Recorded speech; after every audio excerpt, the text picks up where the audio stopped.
in this video, we're going to be discussing the steps involved in putting together your very own vermicompost bin. To do this, the first thing that you will need is a small to medium dark plastic bin with a lid. The size of this bin is really up to you. However, the larger the bin, the more supplies you're going to need. A medium to large hole will need to be cut into the lid to allow airflow into your bin. I simply used a box cutter to cut out this middle section of my lid here. Other materials that you are going to need are cactus or potting soil. Cactus soil is recommended as it tends to be more aerated. However, potting soil is also an option, and I will be using that in my demonstration today. You will also need a breathable piece of mesh fabric that is slightly larger than the opening of your bin. The sizing of this fabric is very important, as if there are any holes or openings, you could allow pests such as fruit flies into your bin and they could cause problems. So just making sure that that is larger than the top of your bin. You'll also need about 4 handfuls of shredded paper. Ink will not hurt your worms, so if there's printing on this paper, that is totally okay.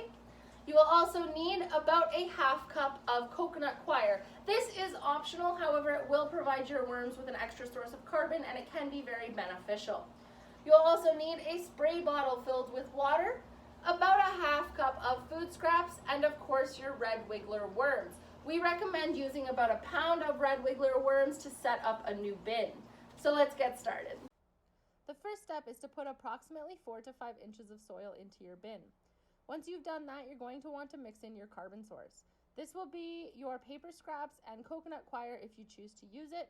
It's very difficult to overdo it with the paper, so the ratio of soil to paper is flexible. I just kind of eyeball it. However, only about a half cup of coconut coir should be added if you choose to use it.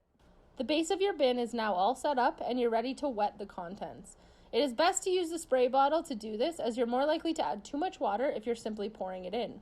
You want the soil to be damp but not soaked. You should not see any pooling near the bottom of the bin or clumping of the soil. If you can wring the water out of your soil by squeezing it, you have added too much.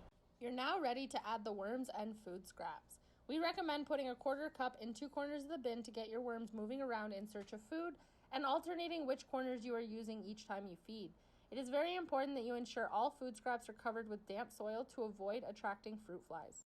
Make sure to check on your bin weekly to assess the decomposition process and add more water and food scraps as needed to keep your worms fed and your soil wet. After about 2 to 3 months, it will be time to harvest the compost or castings from your bin.